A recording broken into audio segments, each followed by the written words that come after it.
It's possible to make all sorts of roll tube mechanisms to simulate real sort of machines and mechanisms that we see in everyday life. So let's assume we've got our little prism to start with. That central point there could act as what's called the pivot, and if we make a very simple seesaw, well, the pivot would be in the center. So there's a long tube that I've made. Can you see with this one I've put extra tape on it because we don't want to put tape near the ends, but we do want to try and make it stronger. And what you find is if it's a moving part, sometimes it can be under greater strain than the normal sort of fixed tubes. So if you make it stronger by putting a bit more tape on it, it helps. But remember, wherever you're going to punch a hole, maybe avoid putting the tape there. You can use a stronger punch altogether and that would be fine. But if we were to punch a hole in one end and then attach on to the rod, well, there's nothing attached to that end and we're free to move. So if you think of, there are lots of examples, you can think of all sorts of examples of where a tube might be the arm of something that moves. So this could be, for example, if there was a string on the end and a hook, that could be a crane, a very simple crane. I think it needs a lot more work to make it into a better simulation of a crane. Or it could be a seesaw. The pivot point would have to be in the middle, so I'd have to punch a hole in the middle. It could be, I wonder if this gives anybody any ideas. Let's see if we had, what, an elastic band or a stretchy material which could move the lever. Then the lever arm could actually throw something. Of course, the Romans and medieval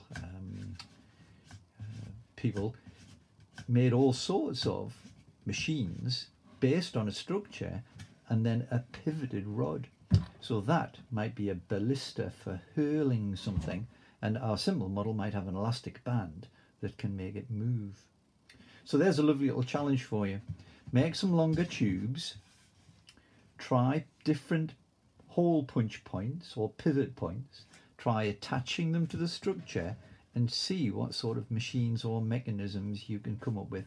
We've looked at a bridge and a tower. Well, of course, towers are used in siege machines. Maybe this next idea could be a siege machine tower which incorporates a machine for firing boulders as if you're going to storm a castle. So siege machines is a fabulous opportunity for making roll tube mechanisms and simulating what people really did. Here's a point about the moving levers. When you make a small roll tube, then it's tightly rolled. It's got lots of paper rolls in it. But if you've used the paper sideways, the other way, then you haven't got as many rolls, so that's not as strong. So quite often what people do is combine tubes together. So if you wanted this tube to act as your arm, well, one tube isn't really good enough for that. So if you make a second tube, and then the second tube was to add onto,